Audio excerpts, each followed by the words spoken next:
Assalamualaikum warahmatullahi wabarakatuh. Kami dari kelompok 3, Matkul Etika dan Hukum Bisnis, Prodi Manajemen Pemasaran. Perkenalkan, nama saya Donita dengan ujung NPM 012. Perkenalkan, nama saya Rizky Tagar, ujung NPM 013. Perkenalkan, saya Kuasa Ramadhani dengan ujung NPM 014. Perkenalkan, nama saya Kalista Alia Gita dengan ujung NPM 016. Saya Kaiser Adil Madani dengan NPM 2401 07 10 15. Kami dari kelompok 3 akan menjelaskan terkait bab kewajiban karyawan dan perusahaan. Baik, sebelum melanjutkan ke pembahasan lebih detail, saya akan menjelaskan latar belakang terlebih dahulu. Hubungan kerja antar karyawan dan perusahaan bukan hanya soal hak, tetapi juga soal kewajiban yang harus dijalankan kedua belah pihak. Karyawan memiliki kewajiban untuk disiplin, profesional, serta menjaga nama baik perusahaan.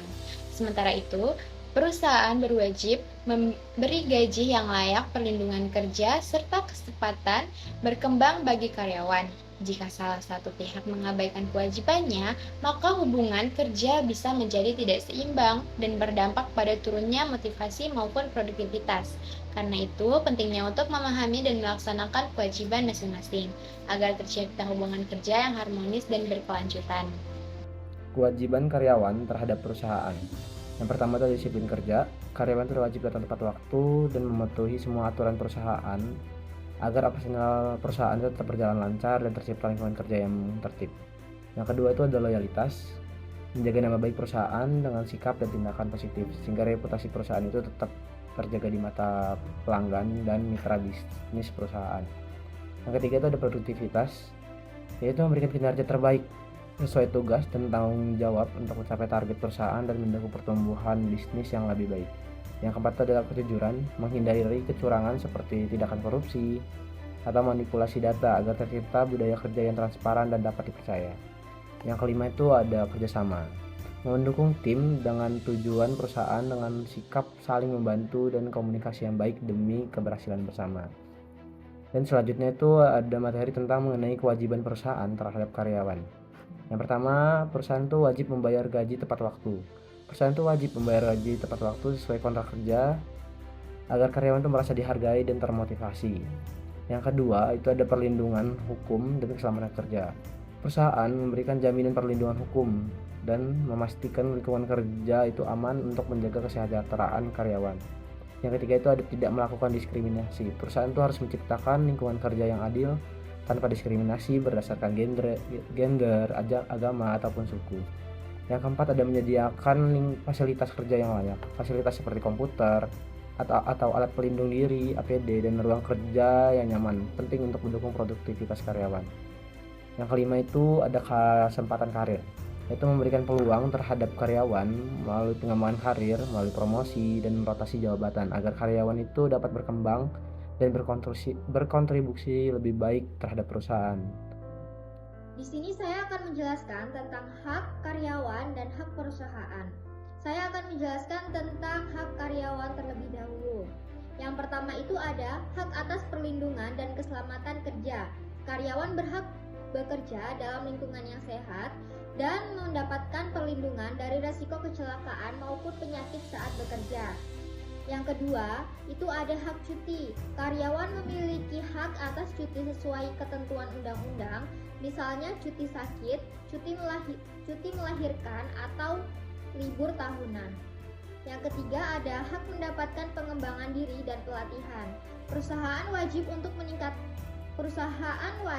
memberi kesempatan karyawan untuk meningkatkan kompetensi melalui pelatihan dan pengembangan karir. Yang terakhir itu ada hak berserikat dan berorganisasi. Karyawan bebas membentuk atau bergabung dengan serikat pekerja untuk memperjuangkan kepentingan bersama. Selanjutnya ada hak perusahaan. Yang pertama itu menuntut disiplin produktivitas dan dari karyawan. Perusahaan berhak mengharapkan kinerja yang baik, disiplin, dan produktivitas dari setiap karyawan.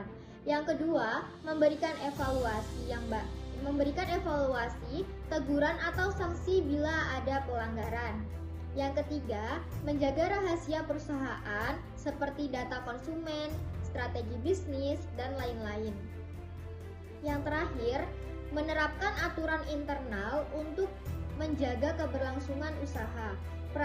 Perusahaan berhak membuat aturan atau kebijakan internal agar operasional tetap berjalan dengan baik. Terima kasih. Di sini saya akan menjelaskan mengenai hubungan timbal balik dalam ketenaga kerjaan. Hubungan kerja adalah kombinasi antara kontrak hukum atau perjanjian kerja dan kontrak moral atau etika. Karyawan memberikan tenaga, keterampilan, dan loyalitas. Sedangkan perusahaan memberi gaji, perlindungan, dan fasilitas. Jika keduanya seimbang, tercipta hubungan yang saling menguntungkan atau win-win relationship. Selanjutnya, etika dalam pemutusan hubungan kerja atau PHK harus dilakukan secara adil dan transparan. Alasan PHK jelas atau pelanggaran restrukturisasi kinerja buruk. Perusahaan wajib memberi kompensasi sesuai UU Ketenagakerjaan. Karyawan wajib menghormati keputusan dan menyelesaikan kewajiban. Kewajiban perusahaan yaitu memberi alasan jelas, restrukturisasi, kinerja buruk, efisiensi, memberi pesangon sesuai Undang-Undang Ketenagakerjaan. Sedangkan kewajiban karyawan yaitu menghormati keputusan, menyerahkan aset perusahaan, dan menyelesaikan tanggung jawab.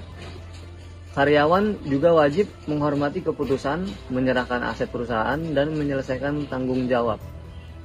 Pada slide ini saya akan membawakan dua studi kasus. Yang pertama adalah kasus karyawan. Seseorang pegawai di sebuah perusahaan jasa sering terlambat masuk kerja dan belum menyelesaikan laporan sesuai waktu. Ini jelas melanggar disiplin dan tanggung jawab profesional, serta mengganggu alur kerja tim. Akibatnya, produktivitas turun, tim lain harus menunggu dan suasana kerja menjadi kurang nyaman. Untuk menangani hal ini, perusahaan perlu melakukan pembinaan terstruktur, berikan teguran tertulis atau lisan yang jelas. Rancang program pembinaan untuk memperbaiki manajemen waktu, dan lakukan evaluasi kinerja berkala untuk memastikan perbaikan. Kedua, kasus perusahaan. Sebuah pabrik garmen tidak menyediakan alat pelindung diri atau APD bagi pekerjanya, sehingga beberapa karyawan mengalami gangguan kesehatan akibat paparan debu kain. Di sini yang dilanggar adalah kewajiban perusahaan menyediakan lingkungan kerja yang aman. Dampaknya bukan hanya masalah kesehatan karyawan, tetapi juga reputasi perusahaan dan risiko tuntutan hukum.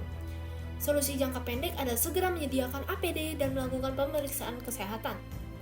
Solusi jangka panjang meliputi pelatihan K3, perbaikan ventilasi dan tata letak pabrik, serta monitoring berkala untuk mencegah risiko berulang.